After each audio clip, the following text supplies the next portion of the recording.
안녕하세요. 이정근 목사입니다. 자, 오늘도 3040 독서 나눔 네 번째 미리 보기를 같이 나눠볼 수 있으면 좋겠습니다. 먼저 계속해서 이 코로나 이 전국이 굉장히 심해지고 있죠.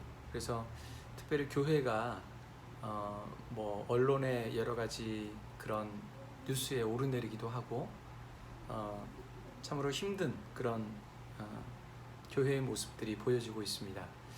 근데 다만 우리가 한 가지 기억해야 되는 것은 뭐냐면 우리가 그것에 대해서 무엇인가 같이 이슈 파이팅을 하는 것이 아니고 그리스도인으로서 우리가 해야 될 일들을 할 수 있어야 되겠다, 그런 생각을 하게 됩니다. 그래서 우리가 해야 되는 건 무엇입니까? 아바가입니다. 아바가.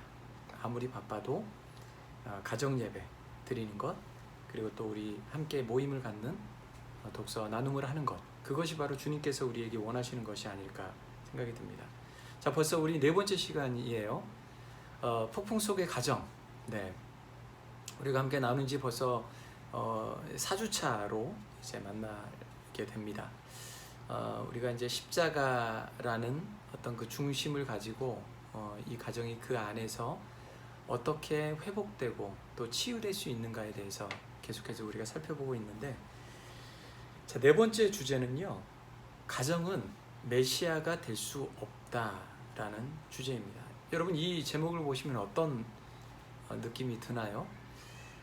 한마디로 얘기하면, 반대로 얘기하면 가정은 때로는 우상이 될 수도 있다는 사실입니다. 그러니까 우리가 가정만 매여서 그리고 거기에 어떤 메인 삶으로 살아갈 수밖에 없다면 우리는 우리가 신앙으로 좀 더 자라가야 되고, 또 하나님의 말씀과 주님의 복음으로 새롭게 되어야 하는 것들을 잊어버리게 될 때가 많이 있습니다. 우리의 자녀들, 때로는 우리의 가정 가운데 대소사, 이런 일들에 우리의 모든 마음을 빼앗기게 되면 그것이 어쩌면 우상이 될 수도 있습니다. 그것을 얘기를 하고 있는 것이고요. 자, 그것에 대해서 우리가 먼저 살펴볼 것은 뭐냐면, 무엇이 먼저인가 하는 겁니다. 여러분, 우리가 먼저라는 것을 우리가 좀 이 단어를 생각을 해보게 되면 마태복음 6장 33절에서 그렇게 기록을 하고 있는데, 이 책에서도 말씀을 하고 있습니다. 83페이지를 보시면 이 저자는 분명하게 얘기를 합니다. 사실은 이 저자가 얘기를 하고 있는 것이 아니고 하나님의 말씀이, 그리고 예수님께서 그것을 가르쳐주고 있는 것인데, 여러분, 우리에게 필요한 것들이 많이 있죠. 뭐 돈도 필요하고, 또 건강도 필요하고, 때로는 인정도 필요합니다. 성공도 필요하고, 명예도 필요할 때가 있습니다. 그런데 우리는 이 모든 것들이 필요함에 있어서 그것을 먼저 생각한다라고 하는 겁니다. 그리스도인으로서 생각을 해볼 때 우리 세상에서 필요한 것들이 많이 있는데 그 필요한 것들을 먼저 생각을 한다라는 거예요. 근데 하나님의 말씀은 뭐라고 얘기를 하고 있냐면, 먼저 그의 나라와 그의 의를 구할 것을 얘기합니다. 여러분, 이것이 바로 기독교의 원리이고, 또 믿는 사람들이 정말 많은 것들을 얻기 위해서 먼저 해야 되는 그러한 필수적인 요소라고 얘기를 하고 있습니다. 그래서 사실은 가족이 이 책에서 뭐라고 얘기를 하냐, 안정을 추구한다라고 하는 겁니다. 안정 속에는 부도 있을 것이고 건강도 있을 것이죠. 그래서 이 한국 교회에 성장했었던 교회들을 보면 우리 1세대 목사님들이 강조했었던 것은 뭐냐면 번영신학이었습니다. 복을 받는 것이죠.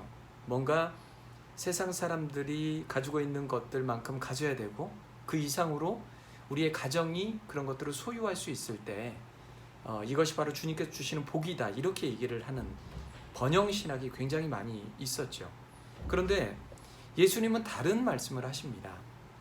예수님은 좋다, 그 모든 것들을 너희가 가질 수 있다. 그러나 그것이 우선이 아니고, 마태복음 6장 33절에서 분명히 얘기하고 있는 것은 먼저 그의 나라와 그의 의를 구하는 모습, 그것이 있을 때 우리에게 안정적인 우리의 가정의 모든 필요한 것들을 가질 수 있다라고 얘기를 하고 있습니다.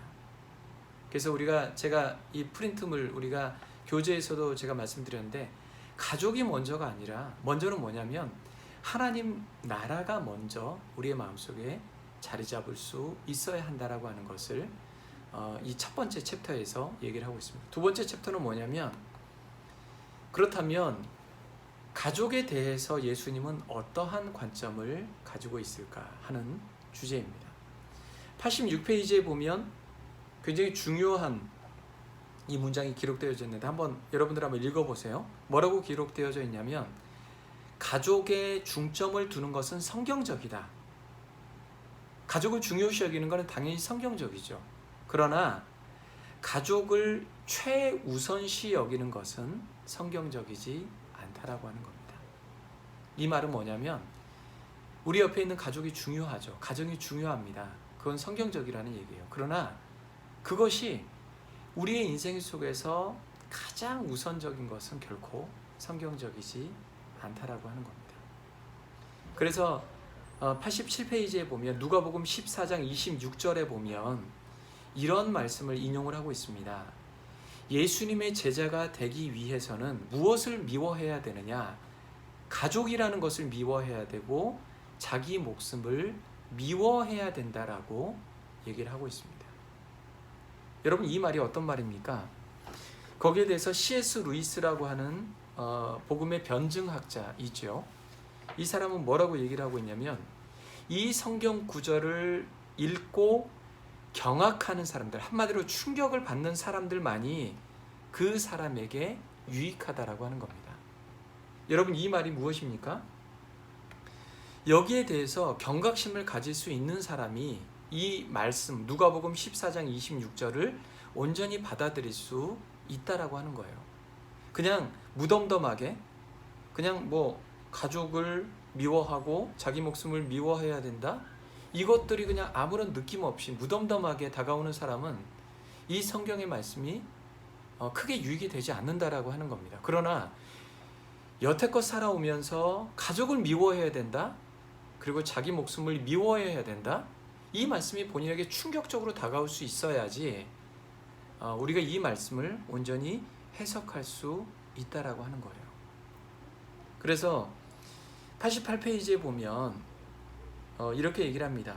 예수님의 제자가 되기 전에 가족의 일들을 해결해야 된다라고 하는 사람을 향해서 누가복음 9장 60절의 말씀에 이렇게 얘기를 합니다. 먼저 하나님 나라를 전파하라. 우리의 가족에 급한 일들이 많이 있죠. 가족에 대해서 마음을 쏟는 일들이 많이 있죠. 그런데 우리의 마음속 깊은 곳에 과연 어떤 것들이 깔려 있는지 저도 사실은 이러한 말씀이 굉장히 충격적으로 다가왔던 경악으로 읽었었던 말씀입니다. 왜냐하면 저는 사실은 우리 가족 중에서 믿지 않는 사람들이 있어요. 우리 형들 또 아직 믿지 않는 우리 형들이 있습니다. 그런데 그 형들의 입장에서 보면 나는 그 형들의 빨리 믿음을 가졌으면 좋겠는데 계속해서 시간은 흐르고 있는 겁니다. 그런데 만약에 믿지 않는 형들의 내 마음을 계속 쏟고 있다라고 한다면 내가 하나님 앞에서 해야 되는 하나님 나라를 전파해야 되는 일들, 그리스도인으로서 살아가야 되는 일들을 온전히 할 수 없다는 거예요. 그 마음속에 빼앗기고 있기 때문에. 그래서 우리의 마음 깊은 곳에 먼저 생각해야 되는 것은 하나님 나라에 대한 부분들, 이것을 얘기를 하고 있고 누가복음 9장 62절에 보면 손에 쟁기를 잡고 뒤를 돌아보는 자는 하나님 나라에 합당하지 아니하니라 얘기합니다. 내 현실적인 문제가 가장 우선이기 때문에 손에 있는 쟁기를 놓지 못하는 거예요. 손에 있는 현실적인 문제들을 놓지 못하는 겁니다.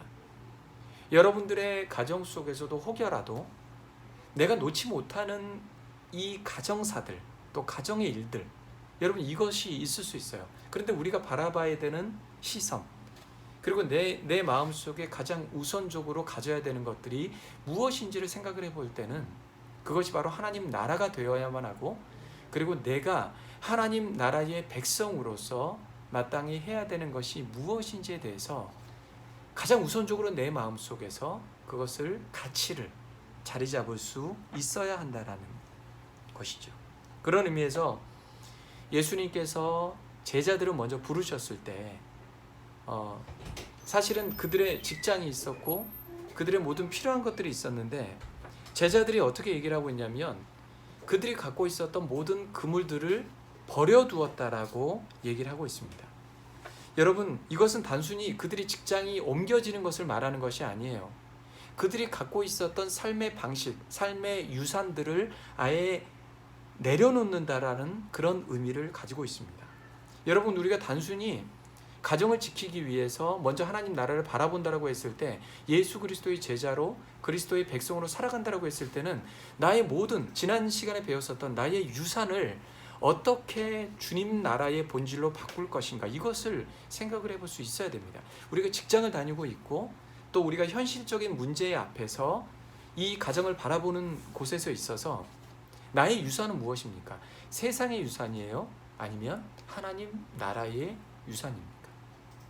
여러분, 이것을 얘기하고 있는 겁니다. 제자들이 그냥 제자가 그냥 되기 위해서 직장을 옮기거나 뭐 예수님을 따르는 직업, 이런 것이 아니에요. 나의 유산, 그 세상 속에 가지고 있었던 그물을 버려둔 겁니다. 그리고 그 그물을 영적인 그물로 바꾼 겁니다. 그것을 얘기를 해주고 있는 거죠. 마지막 세 번째 파트는요, 우리의 가족에 대한 모든 삶의 방식 속에서 나의 우선순위를 재조정을 하는 겁니다. 가족이 우선순위일 거냐, 아니면 하나님 나라가 우선순위가 될 거냐. 95페이지에 보면 이렇게 얘기를 합니다. 가족은 우리가 지키고 싶은 우상이 될 수도 있다는 거죠. 처음에 제가 이 제목을 말씀드렸을 때 가정은 메시아가 될 수 없다, 구원이 될 수 없다라고 하는 겁니다. 근데 실제적으로 사람들은 가정이 구원이 될 것처럼 모든 것들을 매달리죠. 그래서 그것이 마치 메시아인 것처럼 생각할 때가 많이 있습니다. 그런데 가족은 그것이 안 된다라고 하는 겁니다. 그래서 그 우상, 우리가 흔히 생각하는 우상이라고 여겨지는 그 가족, 그런 마음들을 없애고 예수 그리스도를 따르기 위해서는 삶의 우선순위를 다시 한번 조정할 필요가 있는 겁니다. 여러분, 이거 굉장히 중요한 일이죠. 제가 아까 말씀드렸던 마태복음 6장 33절에서 먼저 그의 나라를 구할 때 우리가 가장 우선적으로 갖고 싶어하는 것들이 다 생긴다라고 말씀을 드렸습니다. 그런데 우리는 먼저 그의 나라가 아니라 먼저 가족을 붙잡고 있죠. 그래서 이거 놓지 않습니다. 그런데 왜 나에게 주지 않습니까? 이렇게 얘기를 하고 있는 것과 마찬가지입니다. 만약에 우리가 가정을 움켜쥐고 있다면, 그리고 내가 이 가정을 어떻게 바꿔보려고 하는 이러한 주도적인 나의 우선순위가 있다면 이걸 내려놓을 수 있어야 된다라고 하는 겁니다. 그래서 마지막에 이 챕터에 보면 굉장히 중요한 문장이 들어가 있는데요. 뭐냐면 가족은 축복이라고 얘기를 합니다. 그렇죠. 우리에게 있는 자녀들, 우리에게 있는 또 아내와 또 남편, 이 믿음의 가정은 굉장히 축복이죠. 근데 어떨 때 축복이냐? 가족이 최우선이 아닐 때 축복이라고 얘기를 합니다. 여러분, 이것을 여러분들이 기억하셨으면 좋겠어요. 그리고 내일 같이 이 독서 나눔을 할 때 과연 내가 가족을 어떻게 생각하고 있는지, 먼저 그의 나라와 그의 의를 구하는 우리의 믿음의 사람들의 모습 속에서 과연 가족을 어떻게 생각하고 있는지, 나의 우선순위가 무엇인지, 이것을 깊이 생각해 볼 수 있는 그런 시간이 됐으면 좋겠습니다. 내일부터 우리가 독서 나눔을 할 때는요, 지난번에 우리가 그 제한 시간이 있기 때문에 그 모임에 제한 시간이 있어가지고 우리가 빨리 끝내고 이랬는데 내일은 무제한으로 진행이 됩니다. 그래서 무제한으로 편안하게 이렇게 생각을 나누고 또 토론하고 또 이렇게 했으면 좋겠습니다. 자, 오늘은 여기까지 하고요. 우리 내일 뵙도록 하겠습니다. 감사합니다.